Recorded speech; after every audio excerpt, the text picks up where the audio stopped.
राजू जी चुप कर ना चुप कर चुप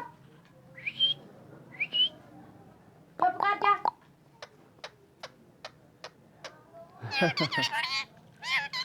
ना चुप कर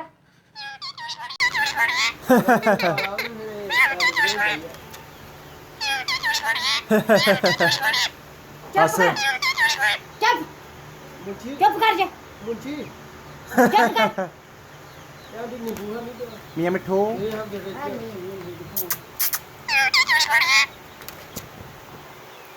बड़ी